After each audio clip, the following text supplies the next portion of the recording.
આગળ વાત ચોટીલાની કરીશું। ચોટીલાની અંદર જ્યારે વસ્તી ગણતરીને લઈને અત્યારે હાલ કામગીરી તેજ કરી દેવામાં આવી છે। સૌપ્રથમ આપણે જણાવી દઈએ કે ચોટીલામાં આગામી દિવસોમાં થનારી જે વસ્તી ગણતરીને લઈને તંત્ર દ્વારા તૈયારીઓ શરૂ કરી દેવામાં આવી છે। ચોટીલા નગરપાલિકા વિસ્તારમાં વસ્તી ગણતરી માટેની કામગીરી જે છે તે 3 દિવસીય તાલીમ આપવામાં આવી રહી છે અને રાજકોટ તરફ જવાના હાઈવે પર આવેલ ઝવેરચંદ મેઘાણી વિનિયન કોલેજ ખાતે યોજાયેલા તાલીમ કેન્દ્રમાં કુલ 48 જેટલા કર્મચારીઓ ભાગ લઈ રહ્યા છે।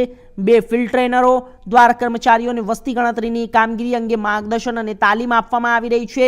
તંત્રના જ્યારે જણાવ્યા મુજબ આગામી દિવસોમાં નગરપાલિકા વિસ્તારમાં સત્તાવાર રીતે વસ્તી ગણતરી શરૂ કરવામાં આવશે, જેને લઈને તમામ ગણતરીદાર અને સુપરવાઇઝરો જરૂરી પ્રક્રિયામાં કામગીરી અને તાલીમબદ્ધ કામ કરવામાં આવે તે માટેની તાલીમ અને માર્ગદર્શન આપવામાં આવી રહ્યું છે। ચોટીલામાં આગામી દિવસોમાં થનારી વસ્તી ગણતરીને લઈને તંત્ર એક્શન મોડમાં દેખાઈ રહ્યું છે।